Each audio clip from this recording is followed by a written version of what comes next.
कोकणातील नवनवीन व्हिडिओ पाहण्यासाठी आजच सबस्क्राईब करा आपल्या सर्वांचा आवडता चॅनल सुवर्ण कोकण आणि सबस्क्राईब समोरील बेल आयकॉन दाबायला विसरू नका, जेणेकरून कोकणातील नवनवीन व्हिडिओ तुम्हाला पाहता येतील. नमस्कार, मी अक्षय मिस्त्री. मी अर्धा एकरमध्ये जी मराठीचा लोगो साकारला आहे.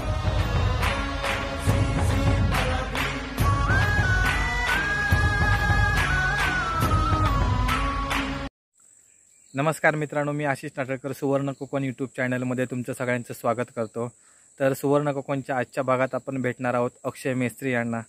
अक्षय, मला सांगा की तुम्ही आता झी मराठीचा लोगो बनवलात किंवा छत्रपती संभाजी महाराजांचा देखील 1 एकरमध्ये लोगो बनवलात, पूर्ण चित्र साकारलं त्यांचं. पण एवढे मोठे तुम्ही चित्र साकारता तुम्ही 1 सेंटीमीटरवर देखील चित्र साकारण्याची किमया केली आहेत. तर ह्या एवढ्या मोठ्या चित्रकलेतून छोट्या मायक्रो पेंटिंगकडे तुम्ही कुठून वळलात आणि तुम्हाला याबद्दल आवड कशी निर्माण झाली आणि हे कसं करावं असं वाटलं? कसं, माझे क्लास मुलांचे चालू होते, मुलांना काय करून दाखवायचं आणि काय नाही. मी जेणेकरून निसर्ग पेंटिंग करायला जातो, निसर्ग चित्र हे करायला जातो, कारण का आम्ही मेन म्हणजे कलाकाराचं चोरच आहोत, कारण निसर्गाचे चोर आहोत. ते मी निसर्गाचे चोरत कसं, एक समोर माझ्या कडक लक्ष्मी म्हणजे जोगा मागणारे लोक ते समोर पट्टा अंगार मारवतात, तो मी दृष्ट बघला. आणि माझी मुलांना काय करून दाखवायचं, कॅनव्हास नव्हता, कलर फक्त थोडेसे साधनं होती माझी, फक्त कलर नव्हते, कॅनव्हास नव्हता. मग मी काय करून दाखवायचं, मग माझ्या बोर्डवर मी न्यूजपेपर लावला. न्यूजपेपरवर मी ते पाहिलेलं दृश्य कडक लक्ष्मीचं, आणि ते लोकांपर्यंत दिसत नाही, आता कमी होत चालले, म्हणून ते मी चित्र त्यांच्यापर्यंत पोहोचवलं. आणि ते चित्र पोहोचवत असताना मुलांना एक आवड निर्माण झाली. कारण का, मी मगाशीच बोललो असेल की त्यांना मुलांना शिकायची आवड असते, पण त्यांना कुठे थांबतात की मला कलर भेटत नाही, मला कॅनव्हास नाही, मी काय करू, मी काय शिकू. मग त्याच्याबद्दल तुम्ही काहीतरी विचार मांडा ना. माझे न्यूजपेपर आहे, न्यूजपेपरवर ते मी चित्र साकारलं. तसंच मग कॅनव्हास, माझे तुकडे कॅनव्हास बोर्डवर बसवल्यानंतर माझे तुकडे उरायचे, कट होऊन यायचे. मग तुकड्यांचे काय करायचं, कुठे टाकून द्यायचं, काय करायचं. मग त्याच्यातून मी एक सराव करत होतो, बेसिक छोटे छोटे चित्र. कारण का कलर नव्हते, कॅनव्हास नव्हते, कलर नव्हते, कुठे ना कुठे परिस्थिती कमी होत चालली होती. मग त्यानंतर मी तो सराव करून 1-2 महिने कधी ना कधी सराव करायचो. सराव करून त्याच्यात 1 सेंटीमीटर मध्ये मी आई बसवली, 1 सेंटीमीटर मध्ये छत्रपती शिवाजी महाराज बसवले. त्या ड्रॉइंग मध्ये ते चित्र केलं. कारण मला ती कला जोपासायची होती. मी एवढी मोठी चित्र करतोय, मग मला छोट्या चित्रांपर्यंत पण पोहोचायचं होतं. माझे कलर नसलं तर मी काय करू शकतो, जेणेकरून मी वाढदिवसाची शुभेच्छा पण देत असताना मी छोटं 1 सेंटीमीटर चित्र करून त्यांचे पोर्ट्रेट करून मी लोकांना संदेश देतोय. माझे कॅनव्हास नाहीये, कारण मी त्यांच्यापर्यंत कॅनव्हास घ्यायला पोहोचायला भेटत पण नाही. ओके, ह्या पद्धतीने. तसंच मी छत्रपती शिवाजी महाराजांची चित्र साकारलं. ते चित्र साकारत असताना मी 1 अर्धा सेंटीमीटर चित्र साकारले, पण ते मी क्वालिटी पाहिजे, मला काम चांगलं पाहिजे, त्याच्यातून एक शिकायला भेटलं. मी 1 सेंटीमीटर मध्ये चित्र केलं. ते करत असताना आपल्याला काय 5 इंचपर्यंत, 4 इंचापर्यंत, 3 इंचापर्यंत, 2 इंचापर्यंत, 1 इंचापर्यंत, मग नंतर अर्धा इंचापासून 1 सेंटीमीटर पर्यंत यावं लागतं, तर ते ड्रॉइंग परफेक्ट बसत येतं. मग मी ते अर्ध्या सेंटीमीटर पर्यंत पोहोचलो आणि ते मी केलं ड्रॉइंग. आणि मला वाटलं की अजून एक आकर्षक दिसेल, म्हणून मी 1 सेंटीमीटर मध्ये लोकांपर्यंत एक चांगला संदेश जाईल म्हणून मी ते 1 सेंटीमीटर मध्ये चित्र केलं. आणि मी इथं आता कोरोनाच्या काळात माझे कॅनव्हास वगैरे उपलब्ध नसल्यामुळं मी वाढदिवसाची शुभेच्छा कशा द्यायच्यात, कशा कॅनव्हासवर काय करायचं. मग माझे कॅनव्हास बोर्डचे तुकडे उरायचे, ते उरलेले होते, त्याचा मी उपयोग करायचो. वाढदिवसाचे मी छोटी चित्र करून त्यांना एक भेटवस्तू म्हणजे पोस्ट करायचो त्या पद्धतीने. आणि त्याच्या पद्धतीने मी नवीन कला साकारत आलो. तर त्याच्यात करून मग मध्येच तर कोरोनाच्या मध्ये मी मगाशी बोललो की कॅनव्हास वगैरे भेटत नव्हते आम्हाला. मी का थांबू का, पण थांबण्यापेक्षा तुमचे काय साधन आहे त्याचा उपयोग करा. तुम्ही इथं समोर तुमच्या सगळं कॅनव्हास तयार आहे, मैदान रिकामे. मी प्रत्येक गोष्ट प्रत्येक लेक्चरला मी बोलतो कायम की ते सर्वांना मोकळं असतं, ते आपण तेज भरायचं असतं. तसंच मी की विठ्ठल म्हणजे एकादशी दिवशी की मी तुळशीचं पान घेतलं आणि काय करायचं, तुळशीचं पान सुकवलं आणि ते सुकवून त्याच्यावर मी ड्रॉइंग केली. 1 तुळशीच्या पानावर मी विठ्ठलाची ड्रॉइंग केली. ती पण एक लोकांपर्यंत आकर्षक ठरली. कारण का, तुम्ही मगाशीच बोललो, परत मी एकदा शब्द बोलतोय की तुम्हाला साधन असतं आणि तुम्ही पुढे जायचं, ज्याच्या गोष्टीं पुढे जात जायचं. कारण का कलाकार आहोत आपण, कला कुठेही पण साकारू शकतो. आणि तशाच पद्धतीने मी ती चित्र साकारत आलो आणि इथपर्यंत कला माझी जोपासत आलो. तर अक्षय, मला सांगा की तुम्ही तुमच्या चित्रकलेच्या माध्यमातून सामाजिक संदेश देखील देता. म्हणजे सध्या आता कोरोनाचा काळ असो किंवा त्याच्यानंतर गणपती बाप्पांचे असो, म्हणजे जे आपले सामाजिक उत्सव असतात त्यातून तुम्ही तो उत्सव साजरा करण्यापेक्षा त्याच्यातून एक सामाजिक संदेश कसा जाईल याची तुम्ही पुरेपूर काळजी घेता. तर त्याबद्दल मला थोडंसं ऐकायला आवडेल तुमच्याकडून. बेसिक कसं, मी मध्ये रस्त्यावर उतरून मी एक चित्र, म्हणजे खड्डा होता तिथे, आणि ते खड्ड्यात मी रांगोळी टाकली आणि त्याच्यात मी अजून खोल खड्डा आहे तो दाखवून दिला. तो दाखवण्याचा हेतू की आम्ही लेडीज लोकांना पाठी घेऊन बसतो, जे जेंट लोक आहेत ते लेडीज लोकांना पाठी घेऊन बसतो, किंवा म्हातारी माणसं आहेत एसटीतून जातात, ते खड्डे तुम्ही बघल्यानंतर ते किती माणसं त्यांना त्रास होतोय.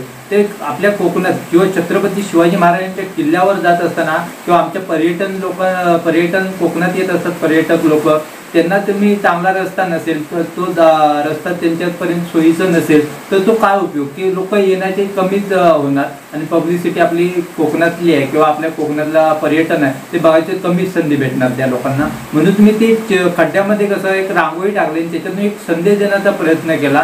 त्या संदेश देण्याचा चांगला प्रयत्न केला. तो एक सामाजिक विषय होता. आणि जेणेकरून मी कुठे ना कुठे फिरायला जातो किंवा जत्रेला लोक जातातच, अनेक गोष्टी जाण्याचा हेतू चांगला आहे आणि मजा करायची तो पण येतोय, पण लोक असंच करतात की नको ती छडमेड करतात किंवा मुली बघतात किंवा अनेक गोष्टी मुलींची छडमेड करतात जत्रेला जाऊन, अशा गोष्टी करतात. त्याऐवजी तुम्ही तिथे दर्शन घेऊन की माझ्या पद्धतीने मी तरी की एक छत्रपती शिवाजी महाराजांचं तिथं मी चित्र टाकलं. तिथं पण एक भयंकर त्रास झाला की जेणेकरून मी तिथल्या गोळ्या बाटल्या केल्या आणि त्या बाटल्या बाजूला नेऊन ठेवल्या, त्या सुरक्षित ठेवल्या तिथं. आणि त्यानंतर मी तिथं स्वच्छ केलं आणि छत्रपती शिवाजी महाराजांची मूर्ती म्हणजे वाळूशिल्प मी साकारलं. ते साकारण्याचा हेतू म्हणजे तिथून येणारी माणसं पण मला बोलत होती की तू काय करतोय, तुझं काय चाललंय, तर महाराजांचं खाली जमिनीवर चित्र का. मी त्यांना एकच विचारलं, जेव्हा तुम्ही टी शर्ट घालता त्याच्यावर छत्रपती शिवाजी महाराज असतात, ते तुम्ही कुठे पण घालता, जेणेकरून तुम्ही सॉरी पण मी हे बोलायचं नाही की तुम्ही ड्रिंक करायला गेल्यानंतर तुम्ही बघत नाही तर छत्रपती शिवाजी महाराज आहेत का, किंवा बिहार बारमध्ये जाता तेव्हा तुम्ही कधी बघत नाही का.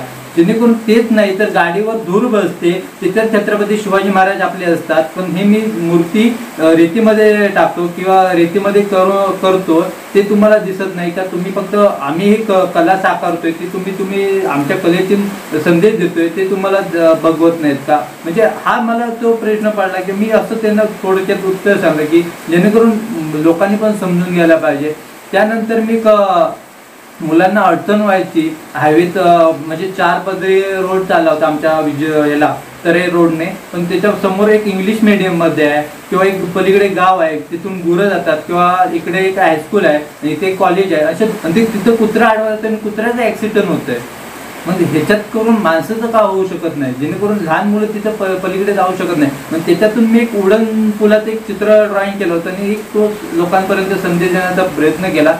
त्याच्यानंतर एक कोरोना विषयावर तर जेणेकरून मी बोर्ड लावलीत, आम्ही काळजी घेऊ, कोकणकर आम्ही काळजी घेऊ. परत अनेक गोष्टी म्हणजे त्याच्यावर एक चित्र, शिपाई, डॉक्टर, पत्रकारांविषयी बोलायचं म्हणल्यानंतर काय आहे ते, जेणेकरून पत्रकार मीडिया समोर जातोय, माणसांच्या समोर जातोय, त्यांना किती महत्वाचा धोका आहे तो समोर कोणत्याच येत नाहीये.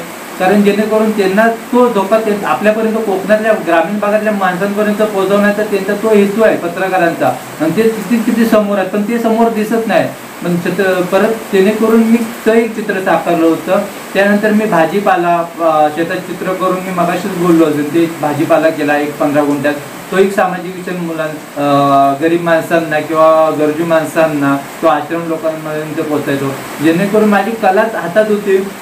मग क्वारंटाईन झालेली माणसं की ती शाळेत येऊन राहायची, मग त्यांना वेळ जायचा नाही. आमच्या गावात रेंज नाही, मेन महत्वाची प्रत्येक गावात ग्रामीण भागात रेंज नाही, मग त्यांना कुठे टाइमपास होत नव्हतं. पण माझ्या घराच्या समोर एक शाळा आहे, ते शाळेच्या समोर रोज कधी ना कधी जाऊन मी पेंटिंग माझी कला साकारत होतो, त्याचाच त्यांचा फ्री वेळ टाइमपास वगैरे व्हायचा. आणि अशा पद्धतीने मी झाडं मी झाडं द्यायचो, तिथं ते झाडं करून त्याला मस्तपैकी सुभेक्षित करून मुलांना एक आनंद निर्माण होईल ते झाडं नेऊन लावायची. आणि अशा पद्धतीने गोष्टी करायला लागलो. आणि जेणेकरून मी एक सांगायचं महत्त्वाचं गोष्ट म्हणजे काय माहिती आहे, मी गेल्या वर्षीपासून गणपती टाका म्हणजे चायनाच्या गोष्टी वापरायच्या गेल्यापासूनच मी ठरवलं होतं की ह्या गोष्टी वापरायच्या नाही. मी त्या टाकावापासून जमिनी म्हणजे घोंगडी परत त्या अशा जुन्या वस्तू असतात ना ते जमा केले की गणपतीचं डेकोरेशन केलं. आणि त्याच्यातले काय मी जर विकत आणणार होतो की तोरण म्हणा किंवा काय अनेक गोष्ट खाऊ वगैरे काय आणणार होतो त्या पैशात 2-1 हजार रुपये त्याचा खर्च होत असेल ना, 2-3 हजार रुपये, तो खर्च मी जाऊन तो आश्रममध्ये दिला. मग त्यानंतर मी यावर्षी असा एक संदेश देण्याचा प्रयत्न केला की मुलांना शिक्षण भेटत नाही. गावातील ग्रामीण भागातल्या मुलांना रेंजचा प्रॉब्लेम आहे खूप आणि त्यांना रेंजच्यामुळं मुलांना मी मेन म्हणजे काय माहिती, नेटवर मुलांनी शिकूच नाही आणि शिकलात तर त्यांना सर्वांना शिक्षण भेटायला पाहिजे. एक मेन गोष्ट ग्रामीण भागात असो किंवा तिथं शहरा भागात असो, पण ग्रामीण भागातल्या मुलांना रेंज नसल्यामुळे आम्ही मुलांना आवड निर्माण केली, पण शिक्षक वाट बघतोय पण मुलांची जायला संधी भेटत नाही. असं ते मी चित्र साकारलं होतं आणि त्याच्यात काय खर्च होईल यावर्षी पण मी तसंच केलं. त्याच्यात काय खर्च झाला तर तो अनाश्रममध्ये लहान मुलांना ते नेऊन द्यायचं आणि माझे सर्व लोक येणारे, सर्व माणसं येणारे मला वह्या पुस्तकं घेऊन तो काही रक्कम टाकायची, ती रकमेचे गरीब गरजू मुलांपर्यंत मी पोचायचो, त्या मुलांना द्यायचो. म्हणजे ही वाटचाल माझी चालू झाली होती आणि आतापर्यंत तेच करणार आणि पुढे पण तेच करत राहणार.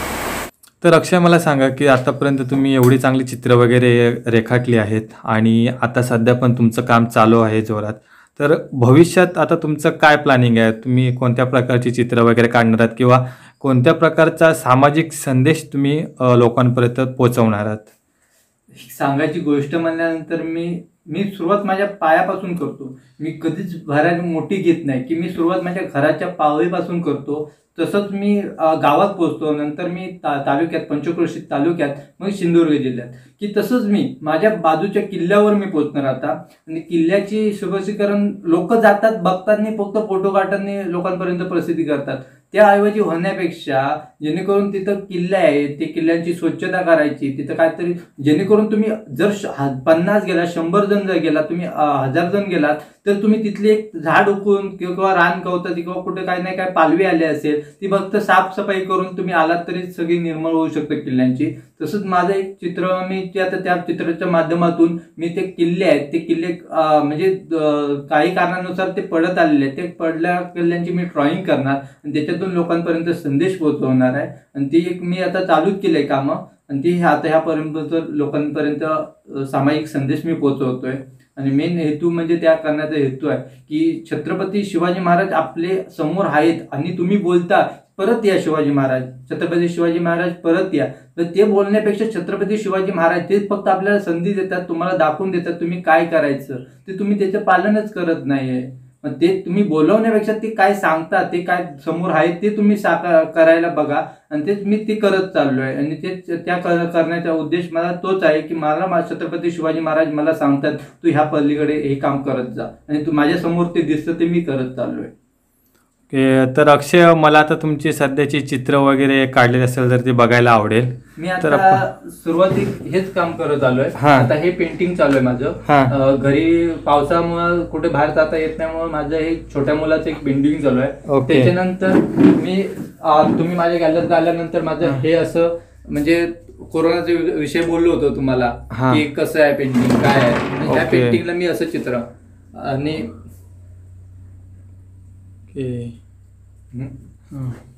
आणि मी कोरोनाच्या इथे एक लोकांना संदेश देत होतो माझ्या चित्राच्या माध्यमातून. मी मास्क लावून वगैरे ते मुलांना माणसांना लोकांना संदेश दिलाय. ओके, तर इकडे बाळासाहेबांचा देखील बाळासाहेबांचा एक मेन उद्देश म्हणजे काय सांगायचं आहे या चित्राबद्दल की सर्व मला विद्यार्थी येतात भेटायला, कोण नाही कोण ग्रुपने आल्यानंतर मग माझे कलर वगैरे असले किंवा कॅनव्हास नसेल तर मी हे समोर 1 तासात त्या मुलांना करून दाखवले की मी माझ्या कलेतून तुम्ही आलात तुम्हाला एक कुठली तरी भेट दाखवतो, पेंटिंग करून दाखवतो. तशाच पद्धतीने मी बाळासाहेबांचं पेंटिंग केलंय. ओके, तर मला सांगा इकडे तुमच्या भिंतीवर देखील चंद्रशेखर आझाद यांचा देखील फोटो आहे, त्याच्यानंतर इकडे आपण लेटरिंग वगैरे केलेलं आहे. चंद्रशेखर आझाद म्हणजे मी इथं माझ्या घरात सुरुवात केली मी इथं त्याच काळात त्याच दिवशी मी चित्र तिथं ऑल पेंट कलरने पेंटिंग केलंय. आणि ही लेटरिंग दिसते ही माझी नाहीये. मेन म्हणजे तर ही लेटरिंग अशी आहे की जेणेकरून मुलं येतात आणि मुलं माझ्याकडे शिकतात. हे 5-6 जणांचं अक्षर असेल हे वेगळं वेगळं का मी इथं मुलांना शिकवून घेतोय की जेणेकरून कसं वळणदार अक्षर काढायचं, त्याच्यात कुठली कुठली मेन अक्षर आहेत ती माझी आहेत आणि त्याच्यात ते बघून मुलं इथं सराव करतात. कारण का मी संदेश देतोय की मुलांना की तुम्हाला काय साधन नसेल, तुमच्याकडे फक्त ब्रश असेल तर तुम्ही करा, किंवा आपल्याकडे ग्रामीण भागात भिंती असतात आणि एक फक्त कलरचा नाही वापर केला तरी चालू शकतो, पण ते कलर पाणी घ्यायचं, त्या पाण्यात ब्रश बुडवायचं, ओलं करायचं आणि त्याच्यावर लेटरिंग करायचं, तो बेसिक अभ्यास म्हणजे ही लेटरिंग तयारी मुलांची करून घेतोय मी अशा पद्धतीने. ओके, धन्यवाद अक्षय सर. तुमचे खूप खूप आभार. तुम्ही आम्हाला जी महत्त्वपूर्ण माहिती दिलीत त्याबद्दल धन्यवाद. थँक्यू.